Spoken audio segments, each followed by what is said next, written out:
Em nome do Pai que me criou e do Filho que me resgatou e do Espírito Santo que me santificou, divina vontade, reina na minha vontade. Continuação da leitura do Livro do Céu, volume 14, trecho 52.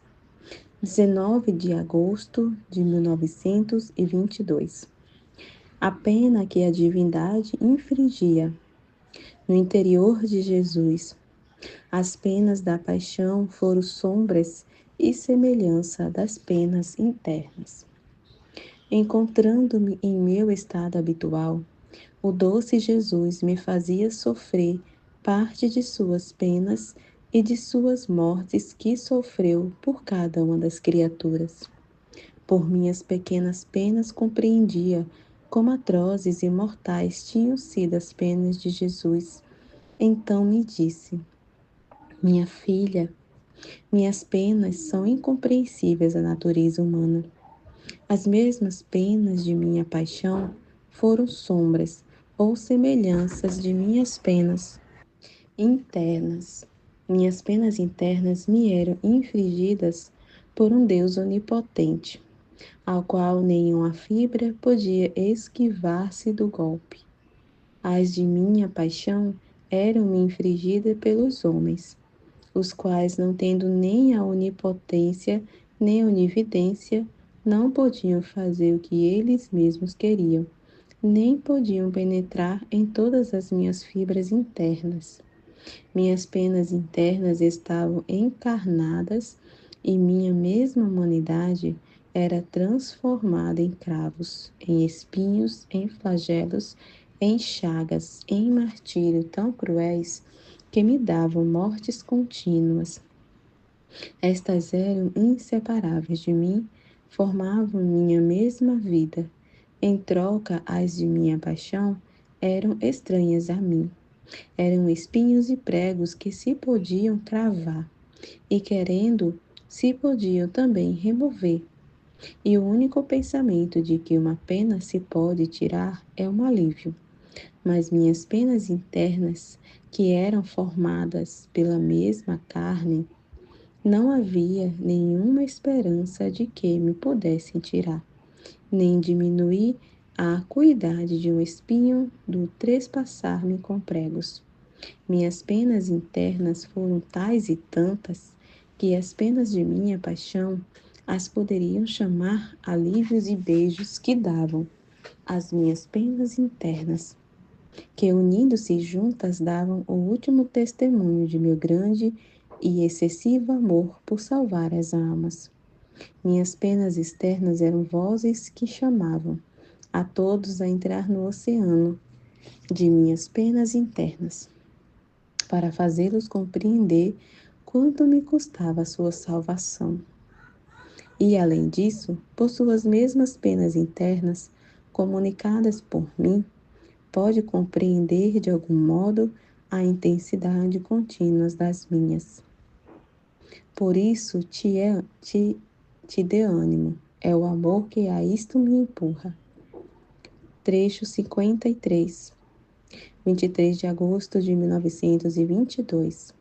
Na alma que vive na divina vontade, forma-se a fonte de todas as dores e também a de todas as alegrias. Sentia-me oprimida e sofredora, e meu interior, como se estivesse em contínuo ato de sofrer novas destruições e aniquilamento de meu pobre ser. Então pedia a Jesus que me desse a força, e ele, ao ouvir, me tomou em seus braços para infundir-me nova vida. Mas esta nova vida era para me dar ocasião de sofrer uma nova morte, para depois infundir-me outra nova vida. Então ele me disse: minha filha, minha vontade abraça tudo, encerra em si todas as penas, todos os martírios, todas as dores que há no giro de todos os séculos.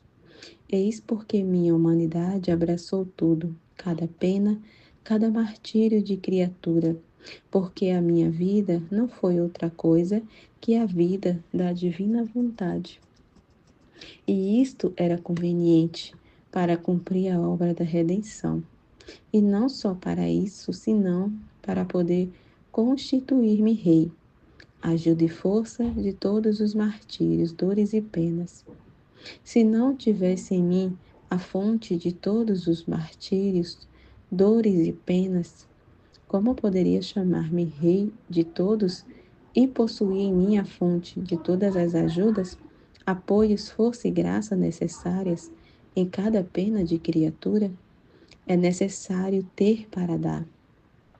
Eis porque te disse tantas vezes que a missão de chamar uma alma a viver em meu querer é a maior, a mais alta e sublime. Não há outra que a possa igualar. A imensidão de meu querer lhe fará chegar todos os martírios, penas e dores. Minha mesma vontade lhe dará força divina para sustentá-los e formará nela fontes de martírios e dores, e meu próprio querer a constituirá rainha de todos os martírios, dores e penas. Vês o que significa viver no meu querer? Sofrer não só o martírio, mas todos os martírios, não uma pena e dor, mas todas as penas e todas as dores. Eis porque a necessidade de que minha vontade lhe seja vida. De outra maneira, quem lhe daria força em tanto sofrer?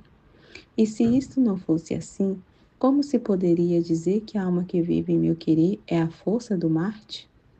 Se não tivesse nela a substância dessa pena, como poderia ser força do outro? Seria somente um modo de dizer uma coisa fantástica, não uma realidade. Vejo que te assustas ao ouvir isto. Não, não temas. Tantos martírios, dores e penas serão correspondidos com inumeráveis alegrias, contentamentos e graças dos quais o meu próprio querer formará fontes inesgotáveis. É justo se na alma que vive meu querer formará a fonte das dores, para a ajuda de toda a família humana. É também justo que forme a fonte das alegrias e das graças, com esta diferença, que das dores terá um fim, porque as coisas daqui abaixo, por quanto grandes sejam, estão sempre determinadas. Em troca, a fonte das alegrias são lá de cima, são divinas, portanto sem fim. Por isso, o ânimo em fazer o caminho em minha vontade. Texto 54. 26 de agosto de 1922. As verdades, quanto mais se pensa, se lê, etc., expandem mais o seu perfume. Estava vendo em meus escritos, de acordo com a obediência, o que devia apontar para fazê-los copiar e pensava entre mim, em que aproveitará tantos sacrifícios, que bem virá disto? E enquanto isso pensava e fazia, o bendito Jesus me tomou a mão entre as suas e, apertando-a fortemente, me disse: Minha filha, assim como as flores, ao serem tocadas, expande com mais intensidade seu perfume, tanto que, se não são tocadas, parece que não contém tanto perfume, e o ar não fica embalsamado por aquele cheiro. Assim, as verdades, quanto mais se pensam, se leem, se escrevem, se falam delas, se difundem, tanto mais perfume expandem, de modo que perfumam tudo, até o céu. E eu sinto o perfume de minhas verdades e me sinto levado a manifestar outras verdades, vendo que as verdades manifestadas expandem a luz e o perfume que contém. Ao contrário, se minhas verdades não são tocadas, o perfume e a luz ficam como reprimidos e não se expandem. E o bem e o útil que contém minhas verdades fica sem efeito e eu me sinto defraudado na finalidade pelo qual manifestei minhas verdades. Por isso mesmo, que não fosse por outra coisa senão fazer-me sentir o perfume das minhas palavras para me tornar feliz. Devias estar feliz por fazer o sacrifício. Trecho 55. 29 de agosto de 1922. A alma na divina vontade recebe todos os bens do obrar de Jesus. Continuando em meu estado habitual, estava pensando em tudo que meu doce Jesus fez e sofreu para salvar as almas. E ele, ao vir, me disse: Minha filha, tudo o que fez minha humanidade, orações, palavras, obras, passos e penas, está em ato de dar-se ao homem. Mas quem o toma? Quem recebe o enxerto do meu trabalho? Quem se aproxima de mim e, unindo-se a mim, reza, recebe o enxerto da minha oração e os bens que ela contém. Quem fala, ensina, unido comigo, recebe o enxerto e os frutos das minhas palavras. E assim quem trabalha, quem sofre unido comigo, recebe o enxerto e os bens que há em minhas penas e obras. De outra maneira, todos os bens que adquiri para a criatura ficam suspensos, e não ficando enxertada comigo, não desfruta dos bens que minha humanidade, com tanto amor quer dar. Se não houver união, os bens de um ficam como mortos para o outro. Imagine uma roda. O centro da roda é minha humanidade. Os raios são tudo o que fiz e sofri. A circunferência onde ficam fixados os raios é toda a família humana, que gira em torno do centro.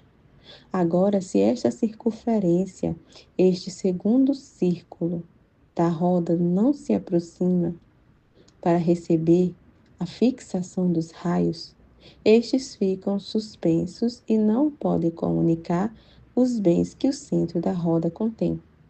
Oh, quanto sofro ao ver tantos bens meus suspensos, que a ingratidão humana não só não recebe, mas despreza e espezinha. Por isso, com tanta ânsia, vou em busca das almas que querem viver em meu querer, para poder fixar neles os raios de minha roda. E minha vontade lhes dará graça, para poder formar a circunferência do segundo círculo da roda, e receberão todos os bens que as demais me rechaçam e desprezam. Trecho 56. 1º de setembro de 1922. O amor rejeitado torna-se fogo de castigo. Encontrando-me no habitual estado, meu sempre amável Jesus se fazia ver todo afanado e oprimido. Mas o que mais o oprimia eram as chamas de seu amor, que enquanto saíam dele para expandir-se, eram obrigadas pela ingratidão humana a aprisionar-se novamente. Oh, como meu coração, oh, como seu coração santíssimo ficava sufocado por suas próprias chamas e pedia refrigério. Então me disse, minha filha, dá-me alívio, porque não posso mais, minhas chamas me devoram.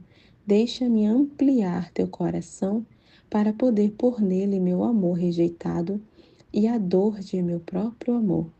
Ah, as penas do meu amor superam todas as minhas demais penas juntas. Agora, enquanto dizia isto, punha sua boca em meu coração e soprava-os fortemente, de modo que me sentia inflar. Depois me tocava com suas mãos como se o quisesse ampliar e voltava a soprar-lhe. Eu sentia como se fosse quebrar, mas ele não prestava atenção em mim, soprava-lhe outra vez. Depois que o inflou bem, com suas mãos o fechou, como se pusesse um selo, de modo que não havia esperança que pudesse receber alívio.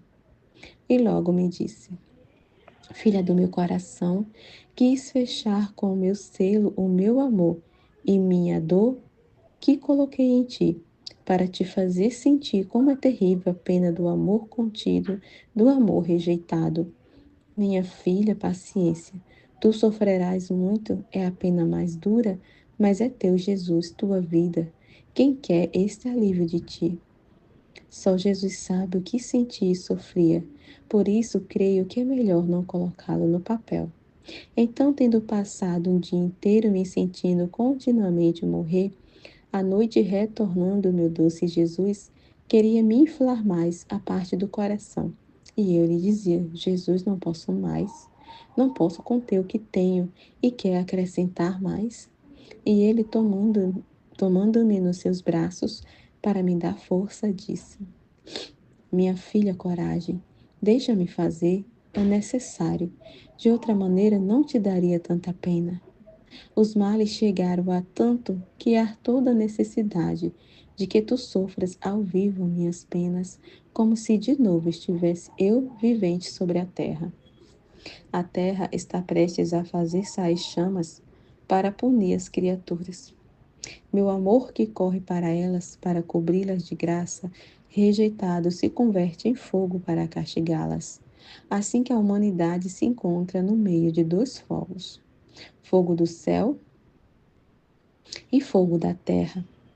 São tantos os males que estes fogos estão por unir-se, e as penas que te faço sofrer correm no meio destes dois fogos e impedem que se unam. Se não fizesse isto, para a pobre humanidade tudo teria terminado. Por isso me deixe fazer. Eu te darei a força e estarei contigo. Agora, enquanto dizia isto, voltava a soprar-me, e eu, como se não pudesse mais, rogava-lhe que lhe tocasse com suas mãos para me segurar e dar-me força. E Jesus me tocou, sim, tomando-me o coração entre suas mãos e apertando-o tão forte que só Ele sabe o que me fez sentir. Mas não contente com isto, apertou-me tão forte a garganta com as suas mãos, que me sentia destroçar os ossos, os nervos da garganta, e sentia-me sufocar. Então, depois que me deixou naquela posição por algum tempo, todo ternura me disse: Coragem, nesse estado se encontra a presente geração.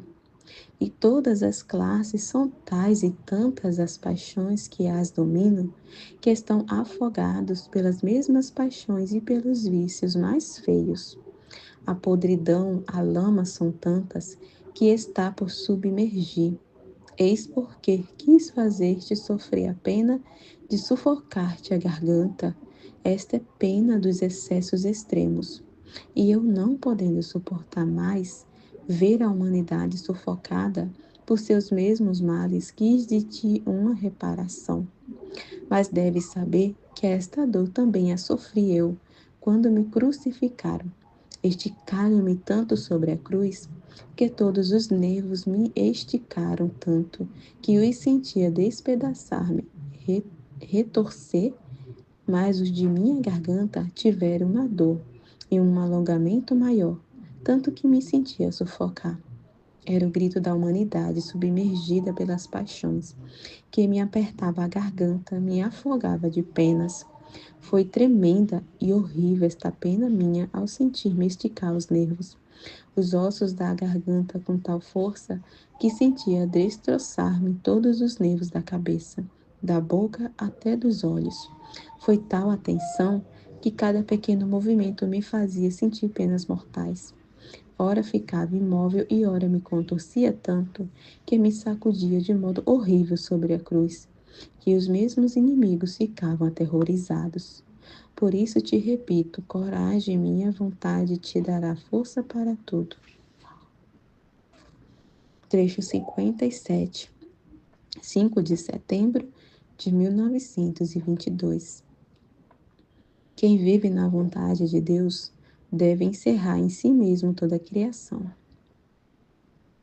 Meu sempre adorável Jesus continua a fazer-se ver com seu coração trespassado e exacerbado ao máximo, Parecia que todas as penas das criaturas eram infligidas naquele coração, já que não só os pecados ferem aquele coração, mas também os sofrimentos que se ocasionam à mesma criatura ao não corresponder à graça.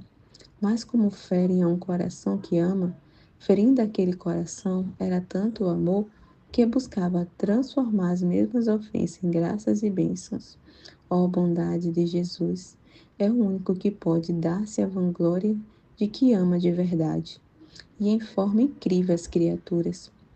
Por isso também as penas de cada uma o transpassam. Mas eram tantas as ofensas que mudavam em raios as mesmas graças que partiam daquele coração santíssimo. Por isso me disse: minha filha, como se tornou insuportável o homem. Minhas graças se lhe mudam em castigos e se encaminha a uma revolução geral, assim que ele mesmo maquina sua destruição. Chegou a tanto que merece que o castigue. E enquanto dizia isto, fazia ver males por toda parte, cidades derrubadas e males de novo gênero. Depois voltou novamente, cansado, pedindo minha ajuda em suas penas, e soprando-me de novo a parte do coração me participava, poderia dizer, a sombra de suas penas. Porém, apesar de serem sombras, se não estivesse ele junto a mim para dar-me ajuda, não teria podido resistir. O que será das penas daquele Santíssimo Coração?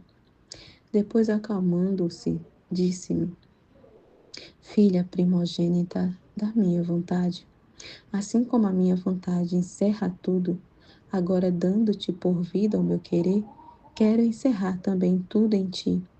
Recorda que há meses fixei em ti uma roda de sol, e com um diâmetro te medi tudo, e outra roda desceu do céu, que fixando-a em ti deixava tantos fios de luz, e estes estavam fixados na Santíssima Trindade.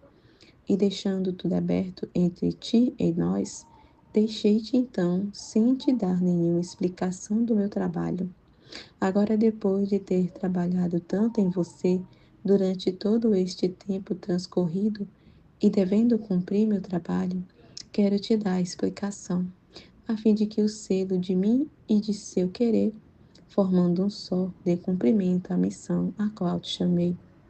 Então a roda de luz que primeiro fixei em ti era, era toda a criação, saída da divindade, todo amor, luz e beleza.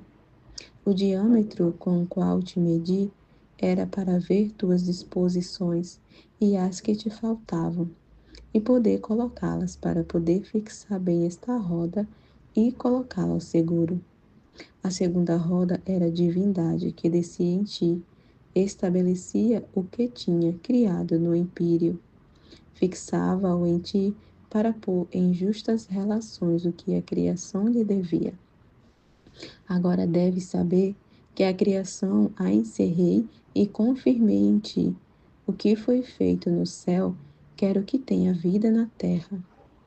Mas na mesma vontade nossa, que subindo a nós, nos leve todo amor, plena de luz e bela como a tiramos.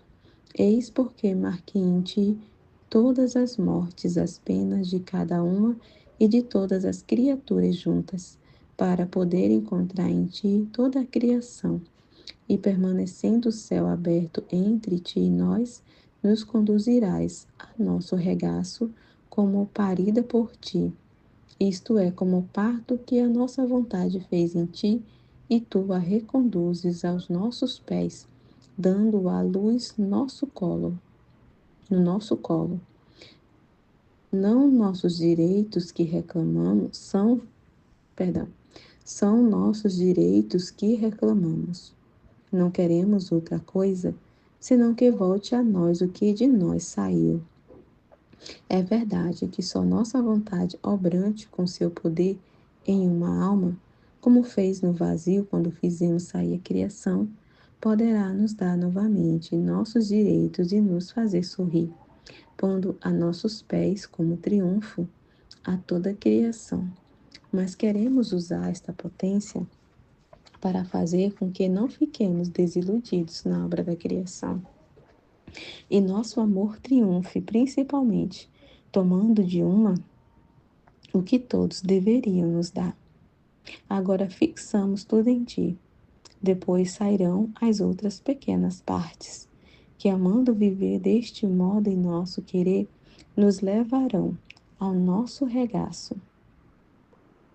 Quem 10, quem 20, quem 100, nossos direitos da criação, sucederá de ti como a uma árvore, que lançando profundas raízes em nossa vontade, estas raízes farão germinar outras árvores, que formarão coroa, a árvore produzirão seus frutos. O verdadeiro bem jamais fica isolado, e sendo minha vontade o bem maior, sua fecundidade será imensa. Por isso, ânimo, seja atento a tudo. É verdade que nosso querer fará tudo, mas o fio do seu deve correr junto e estender-se no céu, na terra e a tudo, para nos fazer cumprir o que queremos fazer em ti. Trecho 58, 9 de setembro de 1922. Deus, ao criar o homem, formava um reino para si. O contentamento de Jesus quando vê em uma criatura não só a imagem de sua humanidade, mas tudo que sua divindade operou nela. O meu sempre doce Jesus continua falando de seu santíssimo querer e fazendo ver seu coração aberto, do qual saíam tantos raios de luz que feriam todas as criaturas, a qual, formando uma rede de luz, atropelava tudo, e tomando a palavra me disse: minha filha, ao criar o primeiro homem, dava início à criação do gênero humano. E depois de que formei o corpo, com meu alento onipotente, infundi-lhe a alma. E com outro alento meu, poderia dizer, infundi-me a mim mesmo no fundo do homem para governá-lo, dominá-lo e guardá-lo. Assim que aquele homem formava um reino para mim, no qual eu, como rei, devia estender meus confins. Minha alegria foi no máximo ao ver neste homem a geração de tantos outros seres quase interminável, que me deviam dotar de tantos outros reinos por quantas criaturas deviam sair à luz, nos quais eu devia reinar e ampliar neles meus confins divinos. E, com todo o bem dos outros reinos, devia redundar em glória e honra do primeiro reino, que devia ser a cabeça e o primeiro ato da criação. Mas ao subtrair-se de meu querido, do meu reino, o seu acabou, e não só isso, mas pisou-me, e em meu lugar pôs-se a reinar, idolatrando-se e formando o reino dos vícios, das misérias, das desgraças. A minha alegria morreu ao nascer e transformou-se em dor. Olha, todo o mal não foi outra coisa senão subtrair-se da minha vontade. Mas nosso amor não se deteve, não quis ser o Deus isolado, não, e por isso quis descer do céu, tomando uma humanidade similar ao primeiro homem. Encerrei nela toda a criação. Voltei a unir a vontade humana desta humanidade à vontade divina, a fim de que esta vontade humana, abraçando toda a criação e todos os seus atos, nesta vontade divina, os levasse a meu trono como triunfadora de todos os atos humanos trocados por ela em atos de vontade divina. Por isso, a vontade humana tomava posse da vontade divina, e a divina da humana. A uma dominava sobre a outra. Porque quando um ser forma uma só coisa com outro ser, se é dono um, naturalmente se torna dono do outro. Tinha sido esta a minha única razão pelo qual ordenei ao homem que se abstivesse do fruto proibido por mim. Queria um ato de sacrifício de sua vontade na minha, a fim de que por este sacrifício, amarrando novamente sua vontade na minha, pudesse tomar posse de minha vontade e eu da sua, e as duas reinar com a mesma potência, sabedoria e bondade. Não o queria ao contrário em nada de mim. Era meu parto, era meu filho. E que pai não ama que seu filho seja rico e feliz como ele?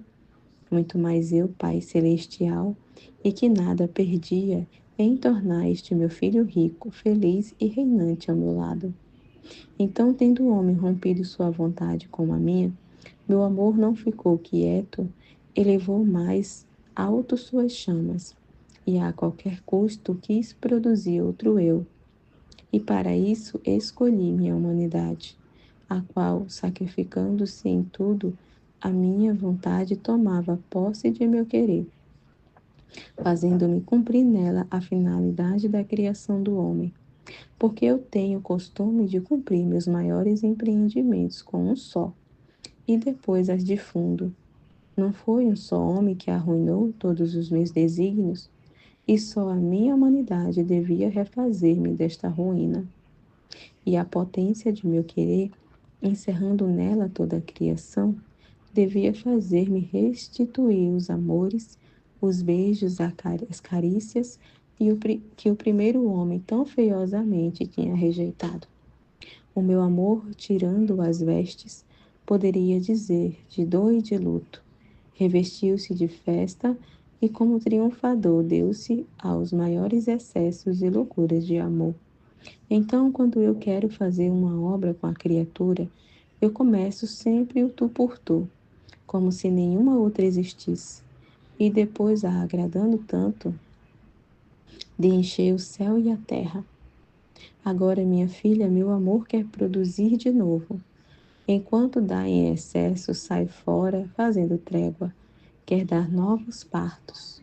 E o que fez em minha humanidade, encerrando toda a criação para poder dar ao Pai tudo o que dela queria e fazer descer tudo para proveito de todas as criaturas, agora unindo a tua vontade com a minha, quer encerrar em ti toda a criação e fazendo-te tomar posse do meu querer, quero ver repetir em ti os meus atos, o meu amor, as minhas penas.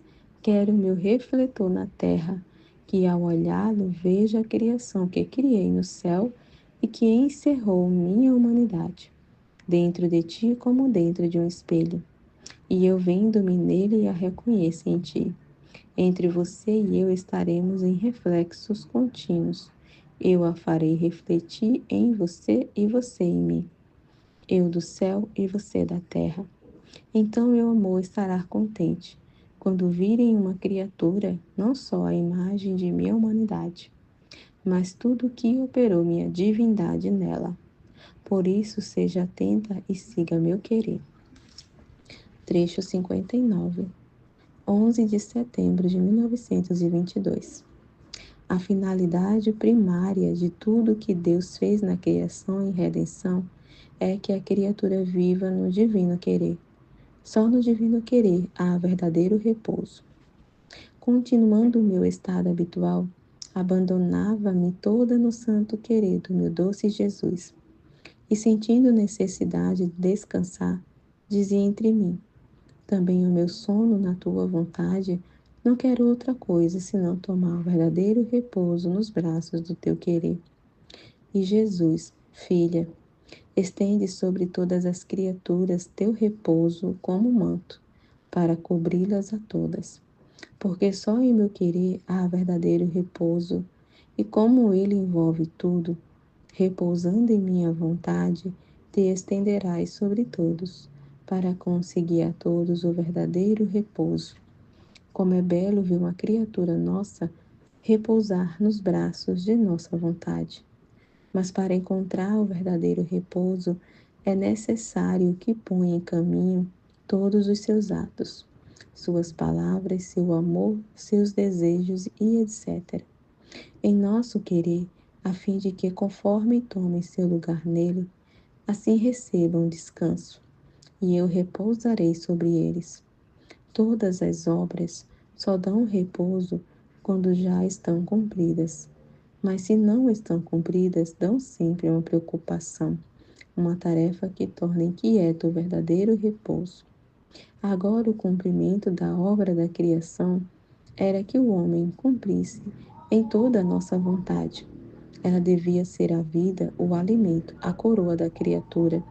E como isso não se realiza ainda, a obra da criação não está cumprida, e nem eu posso repousar nela, nem ela em mim.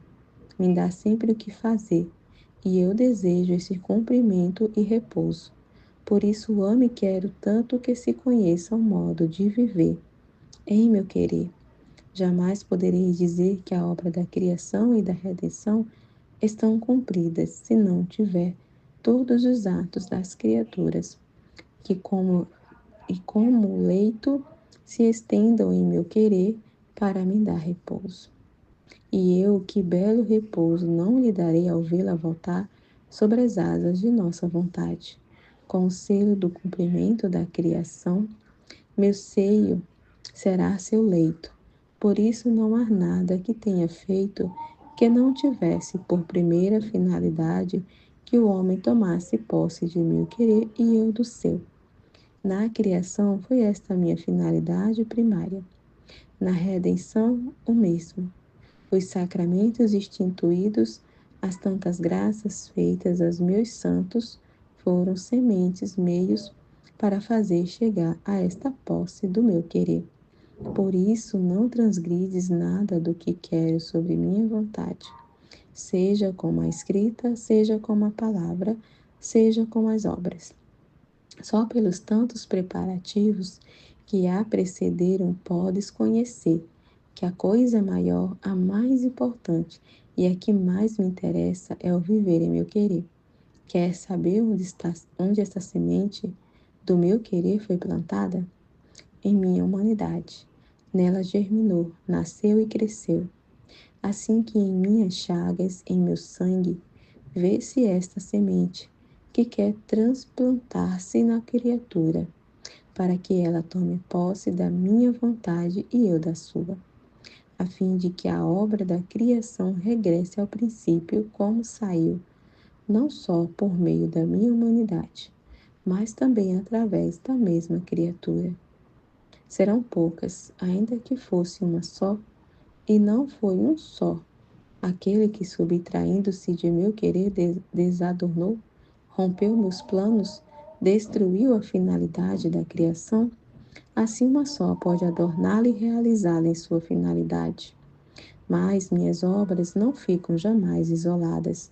Assim terei o exército das almas que viverão em meu querer, e nelas terei a criação reintegrada, toda bela e formosa como saiu de minhas mãos. De outra maneira, não teria tanto interesse de fazê-la conhecer. Trecho 60, 15 de setembro de 1922. Desejo de Jesus de que se conheça o divino querer obrante na criatura. Seguia fazendo copiar de meus escritos o que Jesus me havia dito sobre as virtudes. Sentia por isso tal repugnância que me sentia morrer e dizia entre mim: aos demais se faz inventário de suas coisas depois de sua morte. Só a mim me toca a dura sorte de fazê-lo eu mesma, estando ainda em vida. Ah, Senhor, me dê a força para fazer o sacrifício. Depois o confessor me fez saber o modo como seguirão para fazê-los sair. Ó Deus, que pena! Senti amarga até a medula dos ossos.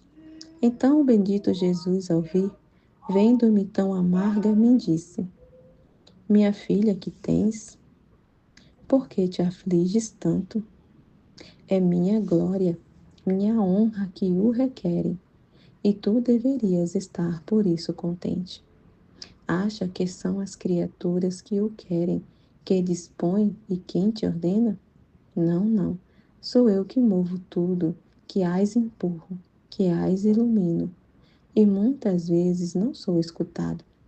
De outra maneira, se dariam mais pressa e teriam mais interesse. E eu me vejo obrigada a empurrá-las mais forte para fazer que meu querer se cumpra. Você gostaria de esperar até depois de sua morte, mas meu querer não quer esperar.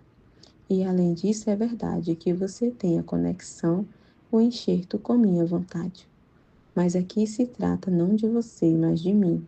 Se trata de fazer conhecer os efeitos, os bens, o valor que contém meu querer obrante na criatura quando ela vive nele.